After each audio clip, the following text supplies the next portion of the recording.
خواتین و حضرات کا بہت شکر گزار ہوں کہ آپ تشریف لائے ہیں۔ آج ہمیں اپنی ایک بہت گہری تشویش کا اظہار کرنا ہے جو پاکستان کی خارجہ پالیسی کے حوالے سے ہے، اور یہ بات اب واضح ہو چکی ہے کہ سکوت ڈھاکہ 1971 کے بعد 2020 پاکستان کی خارجہ پالیسی کا بدترین سال تھا، اور اس کی وجہ یہ ہے کہ عمران خان صاحب کی جو بزدلانہ مصالحت ہے، جسے انگریزی میں اپیزمنٹ کہتے ہیں، ان کی غیر متوازن سوچ اور قطعی نالائکی نے پاکستان کے دشمنوں کو تقویت پہنچائی ہے اور پاکستان کے دوستوں کو پریشان کیا ہے۔ اور مسلم لیگ نون کے دور میں محمد نواز شریف نے جو پاکستانی خارجہ پالیسی کی ایک اثر نو پیمانہ بندی کی تھی، ری کیلیبریشن کی تھی، جس میں چین کے ساتھ تعلقات میں ایک خاص گہرائی، روس کے ساتھ نئے تعلقات اور خطے کے جو ممالک ہیں ان کے ساتھ بہتر تعلقات کا جو ایک بڑا کامیاب دور انہوں نے شروع کیا تھا، وہ عمران خان صاحب نے 2.5 سال میں اس کو مٹی میں ملا دیا ہے۔ پہلی بات میں کروں گا ہمارے دوست چین کی، جس میں سی پیک کی وجہ سے پاکستان کی جو روایتی دوستی تھی اس میں ایک معاشی گہرائی ہمیں دیکھنے میں ملی، ایک تصویراتی گہرائی بھی، اسٹریٹجک ڈیپتھ بھی اس تعلق میں آئی، لیکن عمران خان صاحب کے وزراء کے بیانات نے اور ان کی غیر متوازن سوچ نے ہمارے اس دوست چین کو بھی پریشان اور مضطرب کر دیا ہے۔ حکومت کے تمام دعووں کے باوجود سی پیک 2.5 سال سے سست روی کا شکار ہے، اور 2020 میں مزید سست اس کے اوپر پروگریس ہو گئی، اور ہمارا دوست چین جو ہے وہ افغانستان اور امریکہ کے معاملے میں جو پاکستان نے اپنی پالیسی اپنائی اس پر بھی مضطرب ہے، اور چین اس پر بھی مضطرب ہے کہ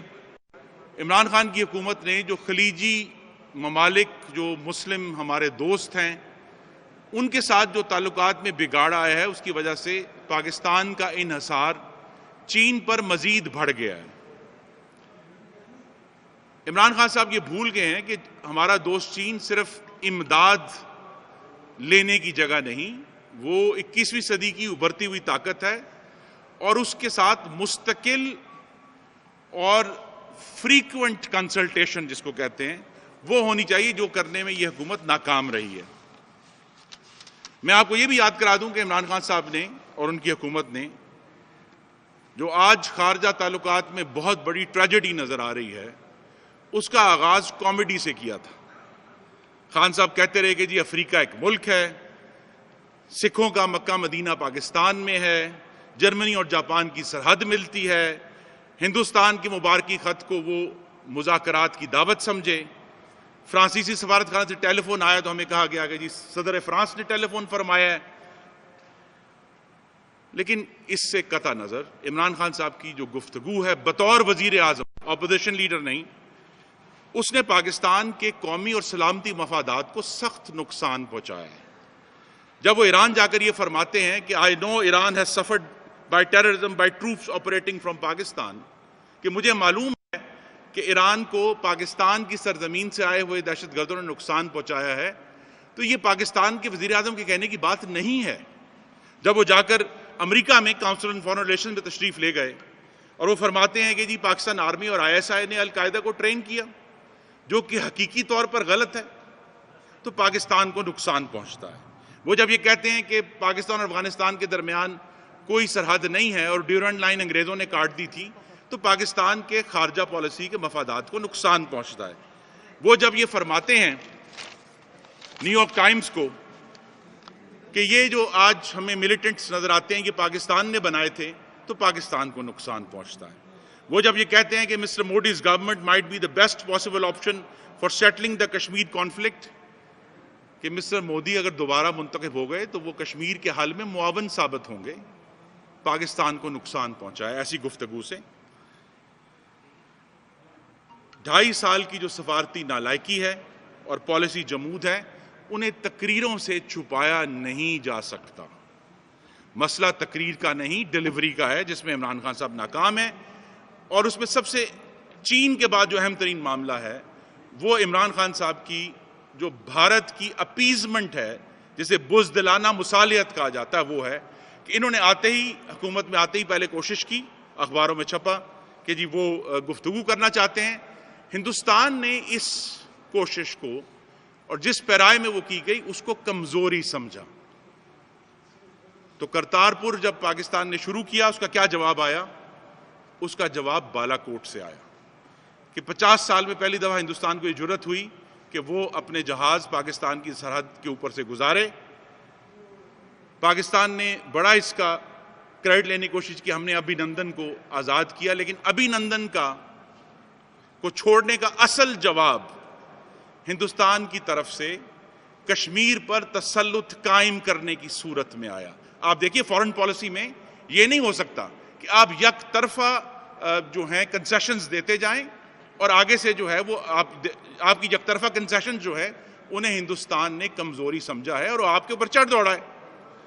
اور یہ سوال ہمیشہ رہے گا کہ وہ کون سا ورلڈ کپ ہے جو عمران خان صاحب جولائی 2019 میں واشنگٹن سے لے کر آئے تھے۔ کہا میں جیت کر آیا ہوں، کیونکہ اس کے ٹھیک 10 دن بعد ہندوستان مقبوضہ کشمیر کو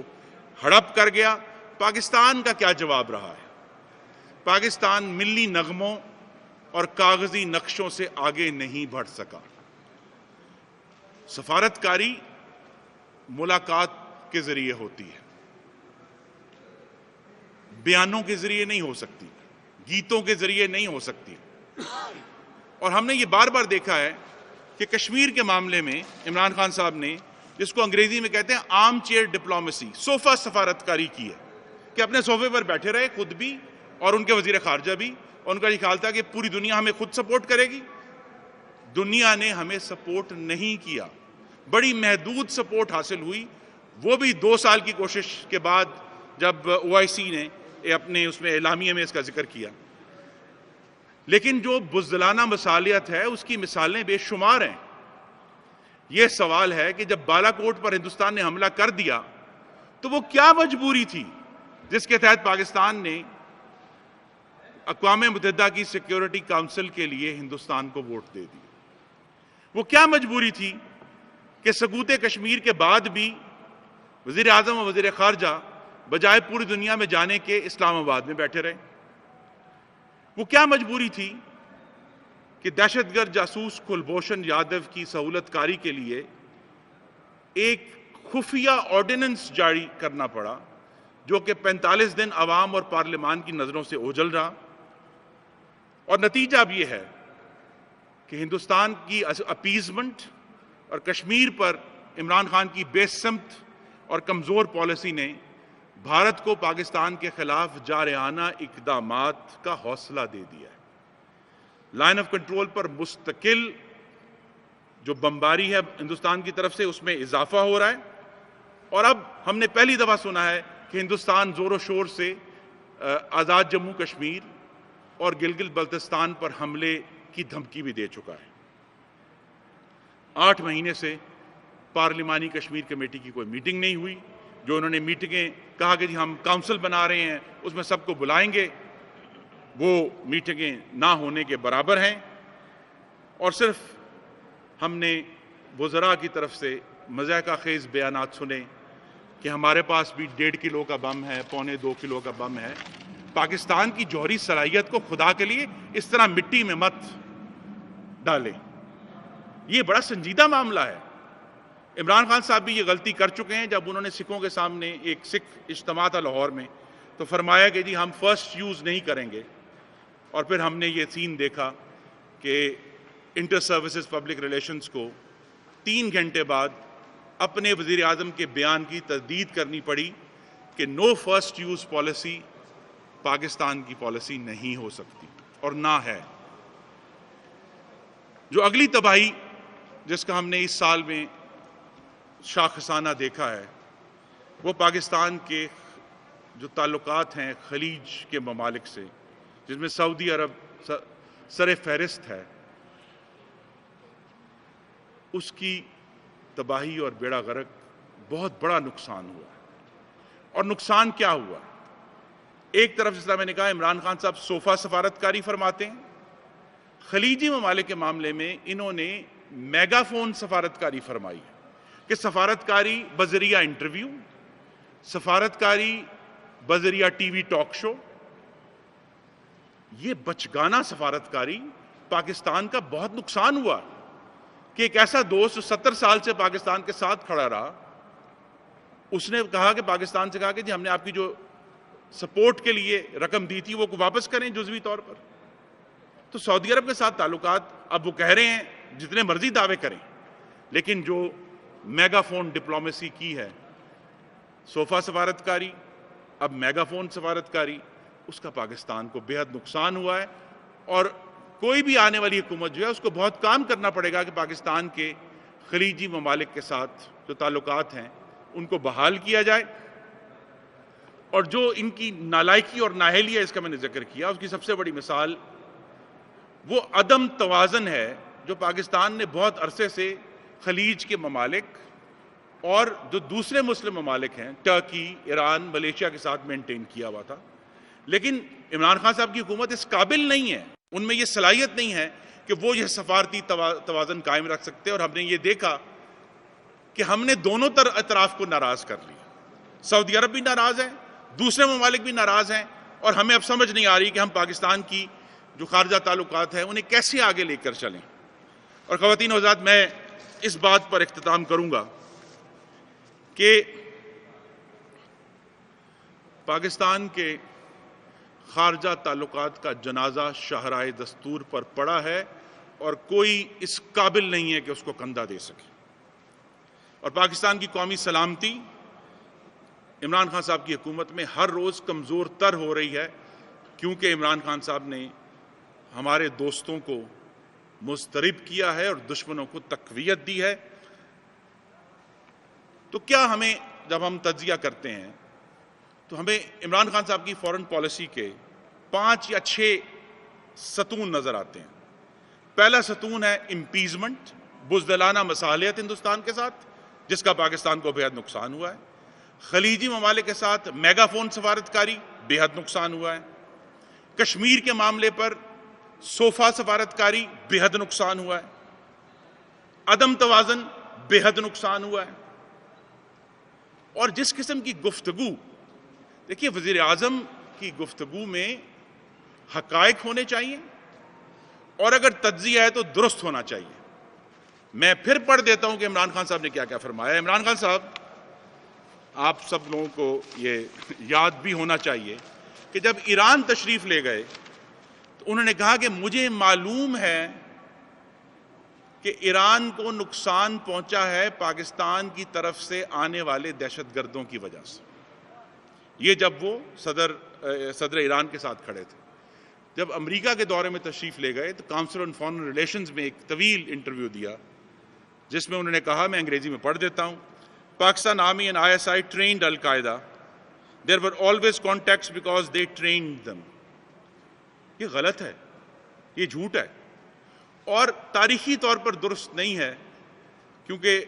80 کی دہائی میں تو القاعدہ کا وجود ہی نہیں تھا۔ اسی طرح اسی جو انٹرویو تھا کاؤنسل آن فارن ریلیشنز میں، اس میں فرمایا انہوں نے کہ پاکستان افغانستان کے درمیان کوئی سرحد موجود نہیں ہے، کیونکہ انگریزوں نے ایک ڈیورنڈ لائن بنا دی تھی۔ اسی انٹرویو میں انہوں نے ایبٹ آباد کمیشن سے بھی لا علمی کا اظہار کیا تھا۔ اور نیو یارک ٹائمز کا جو مشہور انٹرویو ہے 9 اپریل 2019 کا، جس میں انہوں نے فرمایا تھا کہ پاکستان آرمی نے یہ جو انتہا پسند آج پاکستان میں موجود ہیں ان کو کریٹ کیا تھا، تخلیق کیا تھا، اور یہ بھی فرمایا تھا کہ مسٹر مودی کی حکومت جو ہے وہ بہترین بیسٹ پاسبل آپشن ہوگی کشمیر کے قضیے کو حل کرنے کے لیے۔ تو یہ جو بزدلانہ مصالحت ہے، میگا فون سفارتکاری ہے، صوفہ سفارتکاری ہے، عدم توازن ہے، جو غلط گفتگو ہے، اور آخری بات کہ جس طرح فورن آفس کو مس مینج کیا گیا ہے تعیناتیوں کے معاملے میں سفیروں کی، تو یہ جو بہت ہی تشویشناک صورتحال ہے، کہ یہ جو جنازہ ہمارے خارجہ تعلقات کا شرائع دستور پر پڑا ہے، اس کو کندھا دینے کے لیے کوئی لائق ہاتھ اور کندھے موجود نہیں ہیں۔ Thank you very much. ایسا ہے کہ وہ تو کہتے ہیں کہ آپ کی سفارشکاری بڑی ناکام رہی، آپ لوگوں نے خفیہ طور پر اسرائیل کے ساتھ پنگیں بڑھائی اور وفد بھیجا اسرائیل کے ساتھ مذاکرات کے لیے، اور مودی کی دوستی تو نواز شریف کے ساتھ رہی ہے۔ ان کا کہنا تھا کہ وہ جو دوستی ہے اس نے پاکستان کو نقصان پہنچایا اور قومی سلامتی کے اداروں کو سخت تشویش تھی اس دوستی پر۔ اس طرح تھوڑا سا دیکھیے، میں پھر دہرا دوں جی، بھارت کو اقوام متحدہ کی سیکیورٹی کونسل بھارت کے حق میں ووٹ عمران خان کی حکومت نے دیا ہے، یاد رکھیں، نواز شریف گورنمنٹ نے نہیں دیا۔ کلبھوشن کی سہولت کاری کے لیے آرڈیننس، جو خفیہ آرڈیننس 45 دن عوام اور پارلیمان سے مخفی رکھا گیا، وہ عمران خان صاحب کی حکومت نے جاری کیا ہے۔ عمران خان صاحب کی حکومت میں ہندوستان کو یہ جرت ہوئی کہ وہ 50 سال میں پہلی دفعہ اپنے جہاز پاکستان کی سرحد کے اندر لے کر آئے اور وہ کام کیا جو 73 سالوں میں کسی پاکستان کی حکومت میں ہندوستان کو جرت نہیں ہوئی، اس نے کشمیر کو ہڑپ کر لیا۔ تو ہماری خارجہ پالیسی کے جو ستون ہیں، ان کو تاراج ہندوستان نے عمران خان صاحب کے دور میں کیا ہے، اور عمران خان صاحب نے جواب میں صرف بزدلانہ مصالحت کی ہے، کرتارپور کو نہیں روکا بالا کوٹ کے باوجود، ابھی نندن کو بغیر کسی شرط کے رہا کر دیا، اور نتیجہ کیا ہوا ہے کہ پاکستان پر حملہ ہوا ہے اور کشمیر پر قبضہ ہوا ہے۔ اگر آپ خود فیصلہ کر لیں گے عوام کہ کس کی خارجہ پالیسی توانا تھی اور کس کی مصالحانہ بزدلی پر مبنی ہے۔